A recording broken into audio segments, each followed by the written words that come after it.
بسم اللہ الرحمن الرحیم الثامنۃ فی میراث الغرقى والمہدوم علیہم اعلم ان من شرط التوارث بین المتوارثین العلم بتأخر حیات الوارث عن حیات المورث وإن کلا الی آخرہ۔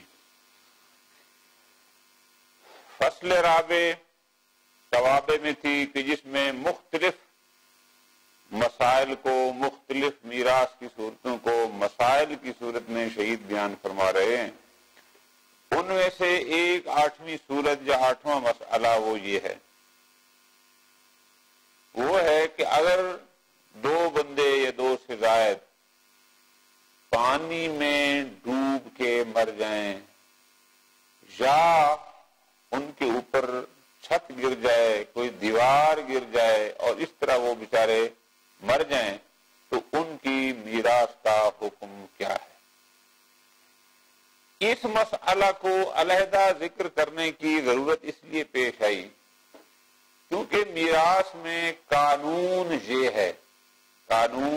ہے کہ ہر وہ شخص دوسرے کا وارث بن سکتا ہے جس کی زندگی کا یقین ہو کہ یہ دوسرے کے مرنے کے بعد زندہ تھا۔ جب تک اس کی زندگی کا یقین نہ ہو تب تک یہ کسی اور کا وارث نہیں بن سکتا۔ بس اگر دو بندے اکٹھے فرض کرو فوت ہو گئے، یا فرض کرو ہمیں یہ پتہ نہ چلا کہ آیا ان میں سے کوئی پہلے مرا یا کوئی بعد میں مرا، یا یہ تو پتہ ہے کہ ایک پہلے مرا ایک بعد میں مرا لیکن یہ پتہ نہیں ہے کہ کون پہلے اور کون مرا، ان ساری صورتوں میں ان دو مرنے والوں کے درمیان توارث نہیں ہوتا۔ لیکن ایک صورت اس سے مستثنا ہے کہ جہاں وارث کی زندگی کا مورث کے مرنے کے بعد علم بھی نہیں ہوتا لیکن اس کے باوجود بھی وہ اس کا وارث بنتا ہے، اور وہ ہے غرق اور ہادم۔ انشاءاللہ آگے پڑھتے ہیں۔ چند شرائط کے ساتھ اگر ایک دو بندے یا دو سے زائد بندے پانی میں ڈوب کے مر جائیں یا ان پر چھت گر جائے یا ان پر کوئی دیوار گر جائے اور بیچارے مر جائیں تو کچھ شرائط ایسی ہیں کہ اس پر پھر وہ قانون نہیں ہوتا کہ جب تک وارث کی حیات کا علم نہ ہو وہ وارث نہیں بنتا، بلکہ یہاں علم بے حیات وارث نہیں ہوتا، ہم اس کے باوجود بھی کہتے ہیں کہ یہ اس کا وارث بن سکتا ہے۔ وہ کون سی صورتیں ہیں؟ فرماتے ہیں وہ دو صورتیں ہیں۔ ایک ہے غرق، دو یا دو سے زائد بندے پانی میں ڈوب کے مر گئے، اور دوسرا ہے ہادم، یا ان پر کوئی دیوار گر گئی، ان پر مکان کی چھت گر گئی خلاف۔ اب یہ کب ایک دوسرے کے وارث ہوں گے؟ ان میں شرائط کیا ہیں؟ شرائط یہ ہیں،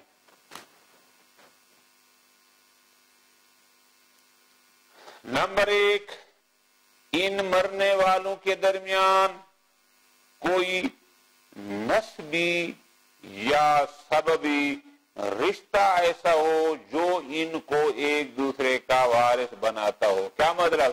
یہ نہیں اس غرق یا ہادم سے ہٹ کر اگر عام عادی زندگی میں یہ لوگ مرتے تو ان میں سے جو بھی مرتا وہ دوسرے کا وارث بن سکتا تھا، نسباً یا سبباً۔ تو پہلی شرط ہے کہ ان کے درمیان کوئی موجب ارث نسبی یا سببی موجود ہو، ایک۔ نمبر دو، ان دو بندوں کے پاس مال بھی ہو، یعنی ان کا کوئی مال بھی ہو۔ اگر دونوں ایسے تھے کہ جن کے پاس کچھ بھی نہیں تھا تو ظاہر وہاں پھر ارث کا کوئی تصور ہی نہیں ہے، جب مال ہی نہیں ہے تو ارث کہاں سے آئے گا؟ دوسری شرط یہ ہے کہ دونوں کچھ نہ کچھ مال رکھتے ہوں، بلا وہ تھوڑا، مثلا ایک کے پاس 1000 روپے مالیت کا مال ہے، دوسرے کے پاس 100 روپے کا ہے، بے شک 100 کا ہو لیکن مال کچھ نہ کچھ بہرحال ہونا چاہیے دونوں کے پاس۔ دو شرطیں ہو گئیں۔ اور تیسری شرط، تقدم اور تاخر کا اشتباہ ہو۔ اب اس کو ذرا غور سے، یہ پتہ نہ چل رہا ہو کہ ان میں سے پہلے کون مرا اور بعد میں کون مرا، یہ اشتباہ ہو۔ کیوں؟ اگر پتہ چل گیا کہ فلاں پہلے مرا اور فلاں بعد میں، تو اس میں کوئی شک نہیں جو بعد میں مرے گا وہ پہلے کا وارث بن سکتا ہے، پہلے مرنے والا بعد والے کا وارث۔ یا اگر علم بے تقارن ہو جائے، تقارن کا مطلب ہے یہ یقین ہو جائے کہ دونوں اکٹھے مرے ہیں، پھر بھی ان کے درمیان توارث نہیں ہوگا۔ پس نمبر ایک، ان کے درمیان نسبی یا سبی رشتہ ہو۔ نمبر دو، دونوں کے پاس کچھ نہ کچھ مال ہو، بے شک تھوڑا ہی کیوں نہ ہو۔ نمبر تین، ان کے موت کے تقدم یا تاخر میں اشتباہ ہو۔ اگر اشتباہ نہ ہو، علم ہو جائے تقارن کا یا تقدم کا، پھر بھی توارث نہیں ہوگا۔ وَكَانَ بَيْنَهُمْ تَوَارِثٌ، یہ وہی جو میں نے پہلے گزارش کر دی مثال کی، کیا مطلب کہ وہ دو مرنے والے صرف ان کا نسبی رشتہ داری ایسی تھی کہ اگر عام حالات میں مرتے تو بھی وہ ایک دوسرے کے وارث بن سکتے تھے۔ تو ان شرائط کے ساتھ اگر دو بندے پانی میں ڈوب کے مر جاتے ہیں یا فرض کرو ان پر چھت گر جاتی ہے تو وہ ایک دوسرے کے وارث بن سکتے ہیں۔ مثال، زید اور بکر دو انسان تھے جن میں یہ ساری شرطیں پائی جاتی ہیں، ان میں نسبی رشتہ بھی تھا، دونوں کے پاس مال بھی تھا، ان کی موت کے بھی تقدم اور تاخر میں کوئی علم نہیں تھا بلکہ اشتباہ تھا، اور ان کا توارث یعنی عام حالات میں مرتے تو بھی انہیں ایک دوسرے کا وارث بننا تھا۔ اب یہ بندے پانی میں ڈوب کر مر گئے ہیں، تو اب کیا ہوگا؟ بہت غور فرماتے ہیں، اس کا طریقہ کار جو مشہور نے لکھا ہے وہ یہ ہے، بہت غور۔ پہلے فرض کریں زید کی موت اور اس سے بکر کو حصہ دیں، پھر بکر کی موت کو پہلے فرض کریں اور اس سے زید کو حصہ دیں۔ مثال، زید کی مالیت تھی 1000 روپے اور بکر کی مالیت تھی مثلا، چلو اس کو بھی لیتے ہیں 1000 روپے۔ پہلے ہم نے کہا کہ زید پہلے مر گیا، اچھا یہ مر گیا تو یہ 1000 روپیہ منتقل ہو جائے گا بکر کی طرف، اب اس کے پاس ہو گیا 2000 روپے۔ پھر ہم فرض کرتے ہیں کہ نہیں، بکر پہلے مرا ہے اور زید بعد میں، بہت توجہ، تو اب یہاں زید بکر کے 2000 کا وارث نہیں بنے گا بلکہ اس کے اسی 1000 کا وارث تھا جو بکر کا اپنا تھا، نہ وہ کہ جو ہم نے پہلے اس کی موت فرض کر کے 1000 اس کو دیا تھا۔ کیوں؟ کیونکہ اگر وہ 1000 دوبارہ اسی کے پاس آ جائے تو لازم آئے گا کہ ایک ہی بندہ ایک ہی وقت میں زندہ بھی ہو کیونکہ وارث بن رہا ہے، اور مردہ بھی ہو، کیوں؟ کیونکہ یہ مال تو ادھر منتقل ہو گیا تھا۔ یہ عادتاً درست نہیں۔ اب یہاں کوئی اشکال کرے گا، جناب یہ زندگی اور موت والی بات تو عام حالات میں بھی آ سکتی ہے کہ اسی بندے کو آپ نے پہلے مردہ فرض کیا تھا، اب آپ اس کو زندہ فرض کریں، یہ تو کہاں سے درست ہے؟ تو جواب میں کہتے ہیں ہاں، میرا مال میں اس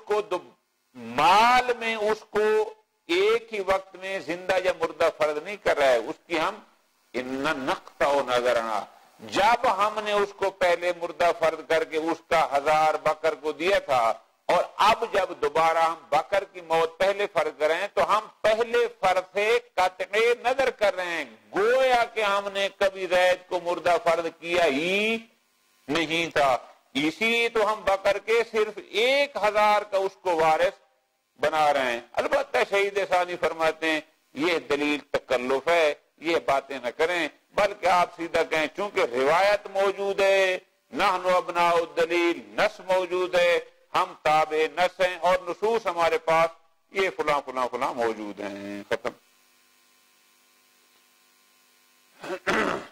اس کے بعد ایک دو بات اور بھی وہ ترجمے میں آ جائے گی۔ الثامنہ، فی میراث الغرقہ والمحدوم علیہم، پانی میں ڈوب کر مر جانے والوں کی میراث اور جن پر کوئی چھت گر جائے، دیوار گر جائے، اس کے نیچے آ کر مرنے والوں کی میراث کے بارے میں یہ مسئلہ ہے۔ اعلم، یہ علیحدہ سے ایک نوٹ جس کو آپ کہتے ہیں، فرماتے ہیں اب اس سے مقدمہ ہے گویا کہ یہ اگلی بات کا، من شرط توارث بین المتوارثین، کوئی بھی دو انسان ہوں، چار انسان ہوں، جتنے بھی ہوں، جب بھی دو انسان ایک دوسرے کے وارث بنتے ہیں تو متوارثین میں یہ شرط ہے کیا؟ العلم بتاخر حیات الوارث عن حیات المورث، کہ کوئی بھی شخص کسی بھی شخص کا تب وارث بنتا ہے جب ہمیں وارث کی زندگی کا یقین ہو کہ جب مورث مر رہا تھا یہ اس وقت زندہ تھا۔ جب تک یہ علم بحیات وارث نہ ہو یہ اس کا وارث نہیں بنتا۔ وَإِنْ كَلَّا، چاہے وہ تھوڑی دیر کیوں نہ ہو، مثلا مورث فوت ہوا ہے 6 بجے اور یہ فوت ہو رہا ہے 6:10 پہ، تو جو 6:10 پہ فوت ہوگا وہ 6 بجے مرنے والے کا وارث بنے گا، اتنا علم ہونا چاہیے۔ لہذا فَلَوْ مَاتَا دَفْعَةً، اگر دو بندے بیک وقت مر گئے، کوئی ان کی موت میں تقدم یا تاخر نہیں تھا، ایک اوشتبہ المتقدم منہما بالمتاخر، یا ہمیں پتہ نہ چل رہا ہو کہ ان میں سے پہلے کون مرا اور بعد میں کون مرا، یعنی تقدم اور تاخر کا اشتباہ ہو، دو اوشتبہ السبق والاقتران، یا سیرے سے اشتباہ اس بات میں ہو کہ آیا یہ دونوں اکٹھے مرے ہیں یا ان میں کوئی پہلے اور کوئی بعد میں مرا ہے، تو ان تینوں قسم کی صورتوں میں فلا ارثا، جہاں پر یہ دو بندے ایک دوسرے کے وارث نہیں بنتے۔ سواء کان الموت حتف العنف، چاہے وہ موت حتف عن، تبھی یعنی جس کا کوئی حتف عن اس موت کو کہتے ہیں کہ جس کا کوئی ظاہری سبب نظر نہ آ رہا ہو، چاہے وہ موت ہو ہم بے سبب انتے، چاہے اس کا کوئی ظاہری سبب نظر آ رہا ہو، فرماتے اس سے فرق نہیں پڑتا۔ لہذا یہ ایک قانون ہو گیا، دو بندے اکٹھے مریں یا ان کی موت کے تقدم تاخر میں اشتباہ ہو جائے یا اصلا سب کو اقتران میں اشتباہ ہو جائے، جہاں توارث نہیں ہوتا الا ان یکون سبب الغرق او الحدم، مگر یہ کہ اگر ان کی موت کا سبب پانی میں ڈوبنا یا ان پر دیوار یا چھت کا گرنا ہو، تو اشہر یہ ہے کہ یہاں اگرچہ یہ شرط نہیں ہوتی اس کے باوجود بھی وہ ایک دوسرے کے وارث بنتے ہیں، ان دو موارد میں یہ شرط ہیں۔ خوب وفیہما اے فی الغرق او الحدم، اگر غرق اور حدم کی صورت میں دو بندے مر گئے ہیں تو فرماتے ہیں یا توارث الغرق والمحدوم علیہم، غرقہ پانی میں ڈوب کر مرنے والے، محدوم علیہم جن پر چھت گر گئی یا دیوار گر گئی ان کے نیچے آ کر مرنے والے، غرقہ اور محدوم ایک دوسرے کے وارث بن سکتے ہیں چند شرائط کے ساتھ۔ نمبر 1، اذا کان بینہم نسب او سبب، ان دو مرنے والوں کے درمیان، یعنی جو پانی میں ڈوب کر مر رہے ہیں یا چھت کے نیچے دیوار کے نیچے آ کر مر رہے ہیں، ان دو لوگوں کے درمیان کوئی نسبی یا سببی تعلق ہو کہ یوجبان التوارثا، جو نسب یا سبب موجب توارث ہو، ایک۔ نمبر 2، وَكَانَ بَيْنَهُمْ مَالٌ، پھر یہ دونوں بندے مالدار ہونے چاہیے، یعنی ان کے پاس کچھ نہ کچھ مال بھی ہو، کیوں؟ لِيَتَحَقَّقَ بِهِ الْإِرْث، بھئی مال ہوگا تو ارث متصور ہوگا، جب سرے سے کوئی مال ہی نہ ہو تو ارث کا تصور کہاں سے آئے گا؟ وَلَوْ مِنْ أَحَدِ الطَّرَفَيْنِ، چاہے ایک بندے کے پاس کچھ نہیں لیکن دوسرے کے پاس کچھ مال ہے پھر بھی ٹھیک ہے، پھر بھی جہاں ارث متحقق ہوگا. 2 اور تیسری واشتبہ المتقدم منہم والمتاخر، اشتباہ ہو کہ ان دو میں سے پہلے کون مرا اور بعد میں کون مرا، اس تقدم اور تاخر کا ہمیں اشتباہ ہو، یہ شرط ہے. لہذا لو علماء اقتران الموت، اگر ہمیں علم ہو گیا کہ یہ دو ڈوبنے والے یا دیوار کے نیچے آ کر مرنے والے بیک وقت مرے ہیں، اگر اقتران کا علم ہو گیا، فلا ارثا، یہاں پر ان کے درمیان کوئی توارث نہیں ہوگا.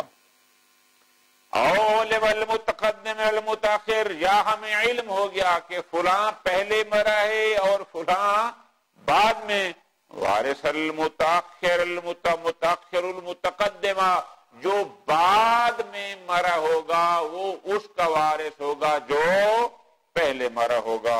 خوب.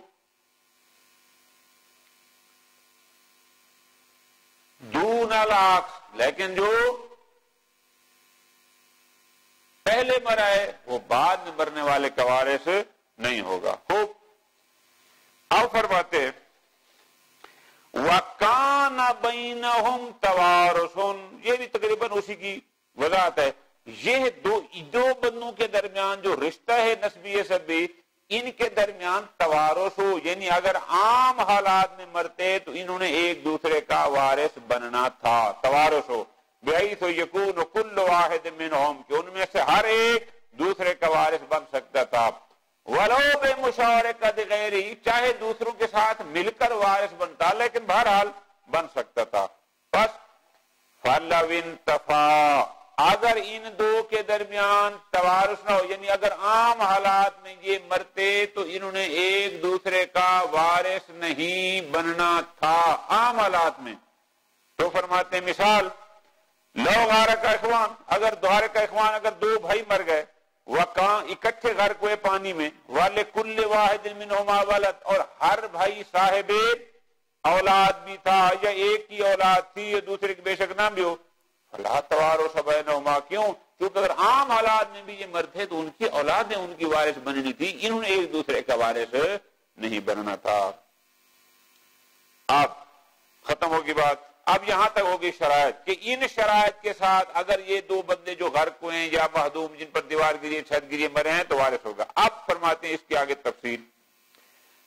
ثم ان کان لأحدہما مال دون الآخر، اگر ان دو ڈوبنے والوں میں سے یا دیوار کے یا چھت نیچے مرنے والوں میں سے ایک مالدار ہو اور دوسرے کے مال نہ ہو، ایک کے پاس مال ہے دوسرے کے پاس کچھ نہیں، تو اس ترتیب کے مطابق سار المال لمن لا مال لا، تو جس کا مال ہوگا وہ منتقل ہو جائے گا اس کی طرف جس کا کوئی مال نہیں تھا، اور پھر اس سے منتقل ہو جائے گا اس کے زندہ وارثوں کی طرف، اور جس کی اپنی زندگی میں کوئی مال نہیں تھا مرنے کے بعد دوسرے کا مال اس کے ورثاء حی کی طرف منتقل ہوگا.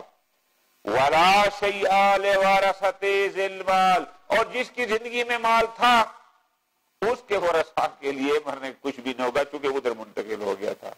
ختم. اب وہ مثال یاد رکھنی ہے. زید کے پاس 1000 روپے کی مالیت، بکر کے پاس 1000 روپے کی مالیت. میں نے گزارش کی تھی پہلے موت زید فرض کریں گے، یہ 1000 منتقل ہو جائے گا بکر کی طرف، پھر ہم نے دوبارہ بکر کی موت کو پہلے فرض کرنا ہے اور زید کو زندہ. اب بکر سے جو زید کی طرف جانا ہے یاد رکھنا وہ 2000 زید کی طرف منتقل نہیں ہونا بلکہ وہی 1000 منتقل ہونا ہے جو بکر کی اپنی زندگی میں اس کے پاس تھا. یہ ضروری، یہ نقطہ یاد رکھنا. وَلَا يَرِثُ الثَّانِي، ثانی سے مراد کیا؟ یعنی المفروض موتہ ثانیاً، کہ جس کی موت کو ہم بعد میں فرض کر رہے ہیں، کیونکہ ہم نے زید کو پہلے فرض کیا، اس کا 1000 روپے بکر کو دے دیا، پھر ہم نے بکر کو مردہ فرض کیا. تو اب فرماتے ہیں لا یرث الثانی مما وارث منہ الاول للنص واستلزامہ التسلسل. وہی مثال ذہن میں رکھیں، یہ عبارت تعلق جائے گی کہ زید بکر کے 2000 کا وارث نہیں ہوگا کہ جو ہم نے پہلے موت زید فرض کر کے 1000 اس والا اس کو دیا تھا. کیوں؟ کیونکہ اگر ایسا ایک تو روایت موجود ہے کہ زید بکر کے اپنے 1000 کا مالک ہوگا جو اس کی زندگی وہ منتقل ہوگا نا کہ تو ایک. اگر ایسا کریں گے تو تسلسل لازم رہے گا اس کا اس کی طرف منتقل ہو جائے پھر یہ سارا اس کی طرف منتقل آخری. اور نمبر 3 تیسری وجہ تیسری ہے یہ محال عادی ہے کہ ایک ہی بندہ زندہ بھی ہو اور ایک ہی بندہ مردہ بھی ہو. وہ محال عادی کیا ہے؟ وہ یہ ہے کہ فرض الحیات بعد الموت کہ ہم نے اسی زید کو پہلے مردہ فرض کیا تھا اس کا 1000 بکر کو دے دیا بعد میں اس کو زندہ فرض کریں جو 1000 اس سے ادھر منتقل ہو گیا تھا اب یہ زندہ ہے لہذا دوبارہ اس کی ملکیت میں واپس آ جائے. یہ عادتاً محال ہے.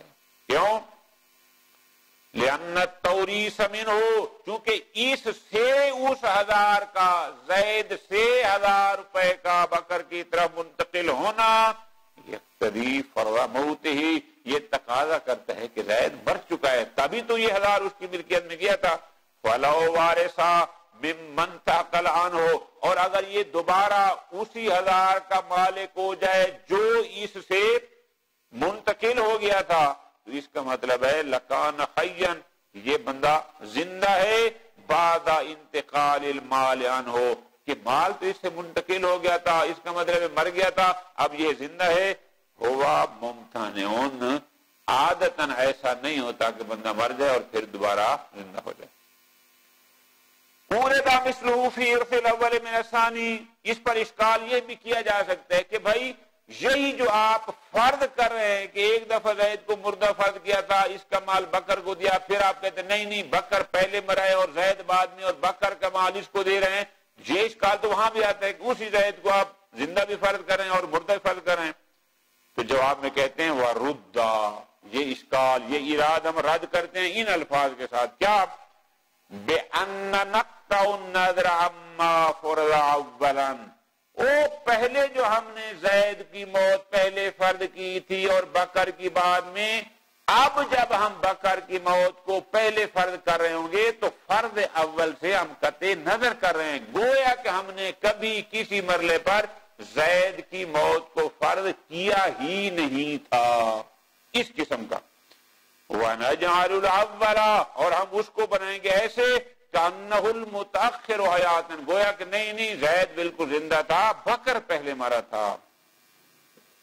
بخلاف ما اذا ورثنا الاول من الثاني لیکن اگر ہم اسی زید کو بکر کے اپنے 1000 سے نہیں بلکہ اس کے 2000 کا اس کو مالک بنائیں گے تو اس سے پھر کیا لازم آئے گا کہ فرض الموت کہ ایک ہی بندہ حالت میں موت بھی اس کی فرض و حیات. موت کیوں فرض کریں کیونکہ بکر تو زندگی میں 1000 کا مالک تھا ہم اس کو 2000 دے رہے ہیں اس کو 2000 کا اس سے مالک بنا رہے ہیں بھئی دوسرا 1000 تو اس کی موت کی وجہ سے ادھر گیا تھا نا.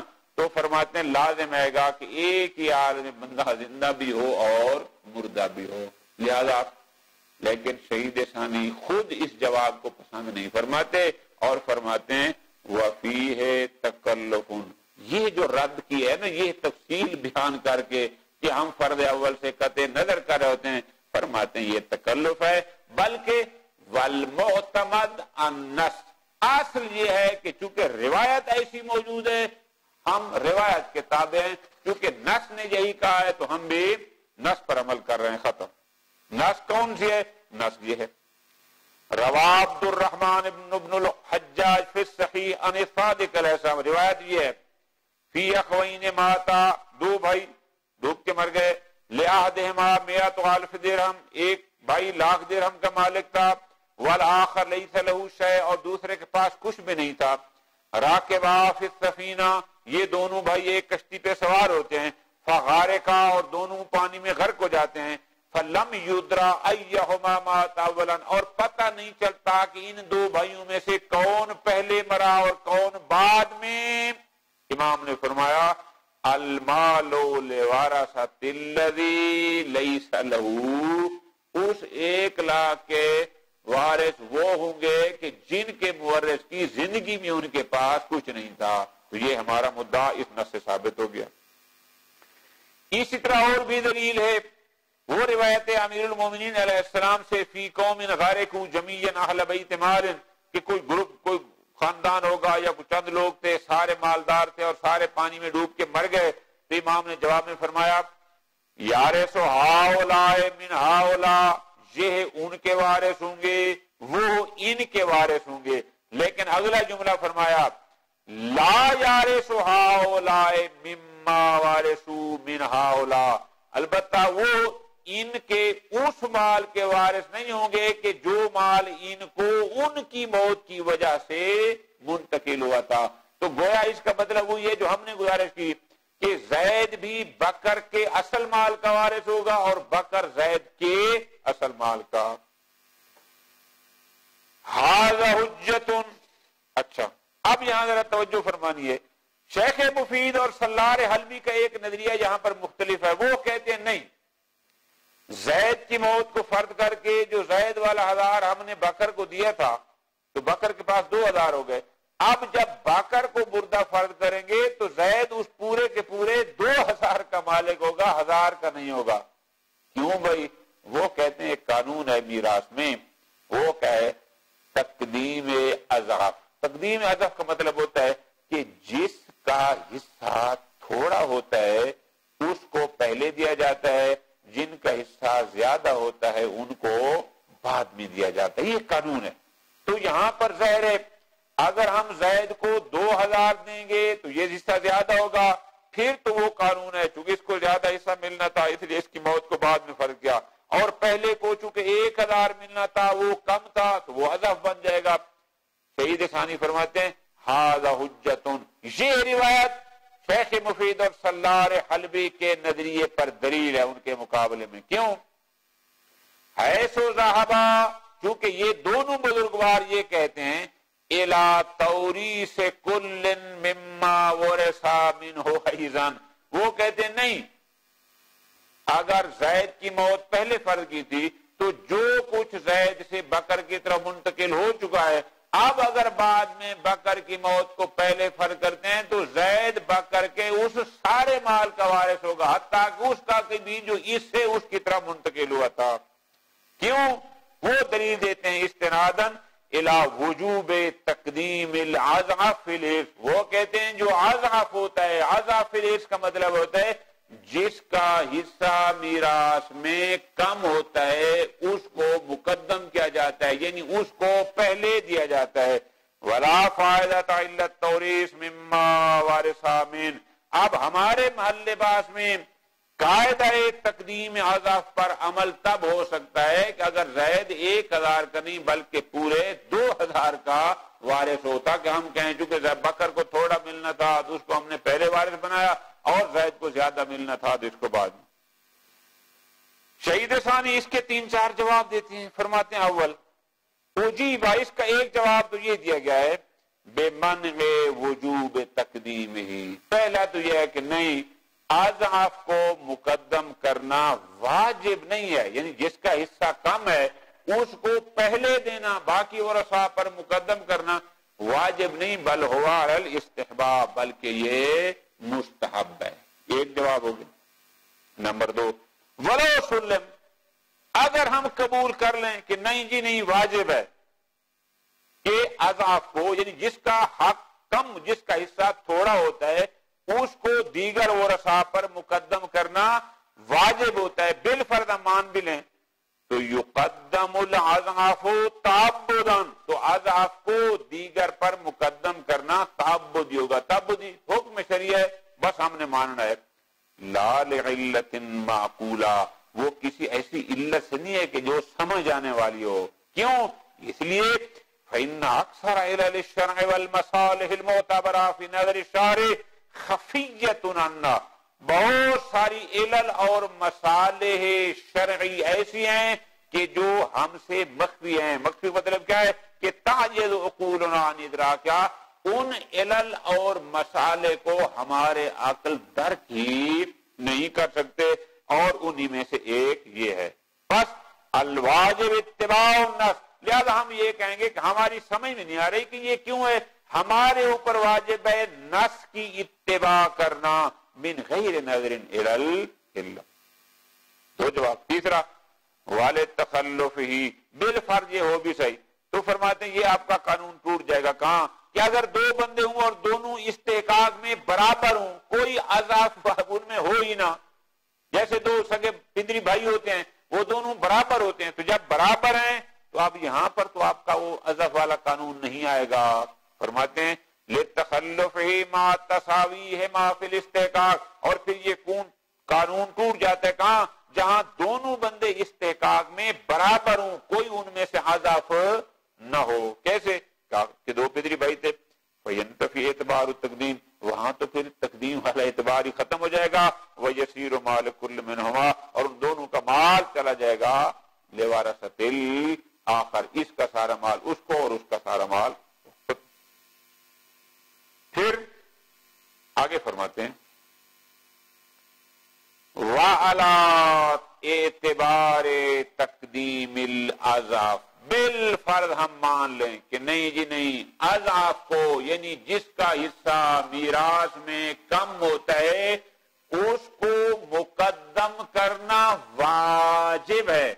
اگر ہم تقدیم اضعاف کے قائل ہو جائیں, وَعَلَى اعتبار تقدیم اضعاف, اگر ہم اس کے قائل ہیں کہ اضعاف کو مقدم کرنا واجب ہے, کما یظہر من العبارہ, شہید کی اپنی عبارت سے بھی یہی لگ رہا ہے. تھوڑا سا پیچھے دیکھو, شہید نے کیا کہا تھا, وَيُقَدَّمُ الْعَضَافُ تَعَبُّدًا, تو تعبد ہی واجب ہوتا ہے, تو اس نے کوئی اور بات تو نہیں کی تھی, عبارت سے یہ لگتا ہے.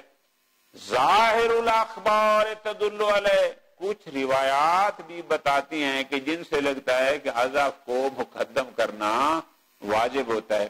جن میں سے ایک روایت صحیح ہے محمد بن مسلم کی, امام باقر یا امام صاحب. بہرحال اگر ہم تقدیم اضاف کے قائل ہو گئے, چاہے ہم اس کے وجوب کے قائل ہوں او استحباباً, یا تقدیم اضاف کے استحباب کے قائل ہوں, جیسا کہ شہید اول کا دروس میں نظریہ بھی یہی ہے.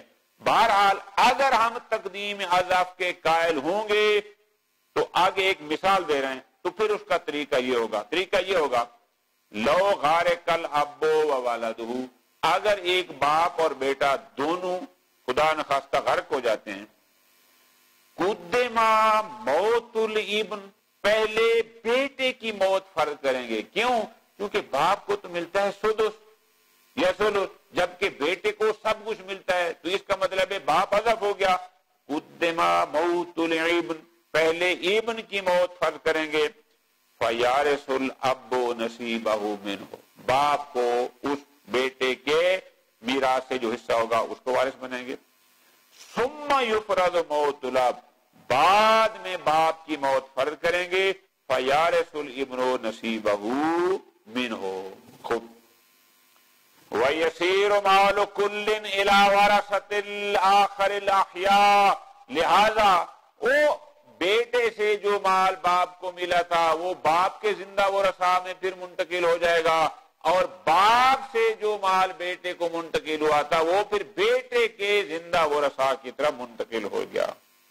وَإِن شَارَكَهُمَا مُسَاوٍ, لیکن اگر ان کے ساتھ کوئی اور مساوی شریک تھا, یعنی کوئی اور بھی موجود تھا, انتقلا الی وارثہ الحی ما وارثہ, تو وہ مال اس کے اس وارث زندہ کی طرف منتقل ہوا جس کا یہ وارث بنے تھا. وَلَوْ لَمْ يَكُنْ لَهُمَا وَارِثٌ, لیکن اگر ان کا کوئی اور وارث نہیں تھا, سارا مالهما للامام علیہ السلام. ختم ہوگی بات. آخر میں ایک نقطہ اور ہے کہ یہ جو حکم غرق اور ہدم کا ہے, آیا کسی اور وجہ سے اگر اس تقدم اور تاخر موت کا اشتباہ ہو جائے, ہم کمرے میں گئے, دو بندے قتل ہوئے پڑے تھے, دونوں زخمی تھے, سمجھ نہیں آ رہی کہ آیا یہ پہلے مرا ہے یا وہ پہلے مرا ہے, باقی ساری شرائط ہیں, آیا ان پر بھی یہ قانون ہوگا یا نہیں ہوگا؟ شہید ثانی متوجہ فرما رہے ہیں اگرچہ بعض لوگ کہتے ہیں کہ یہی قانون دیگر موارد میں بھی آئے گا, لیکن ہم اس کے قائل نہیں ہیں. کیوں؟ اول تو یہ خلاف اصل ہے.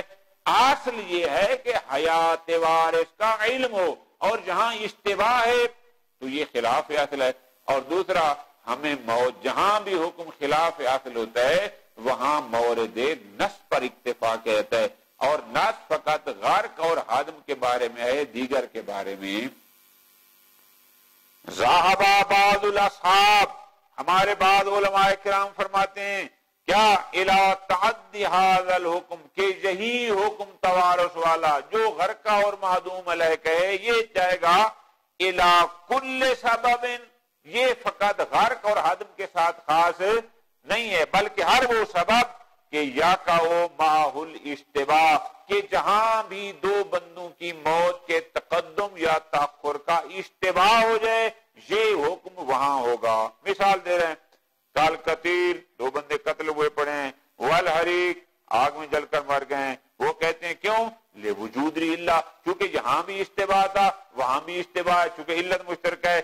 شہید ثانی جواب میں کہتے ہیں ہوا ضعیف, یہ قول ہمارے نزدیک ضعیف ہے. وجہ لمنع التعلیل الموجب للتعدی, اول تو ہم صرف اشتباہ کو اس حکم کی علت قرار نہیں دیتے, کیونکہ انہوں نے پیچھے کہا ہے کہ بعض علل ایسی ہیں کہ جن کو ہمارا عقل درک ہی نہیں کر سکتا. ایک. نمبر دو, ما کون ہی علی خلاف الاصل, پھر یہ حکم خلاف اصل ہے. کیوں؟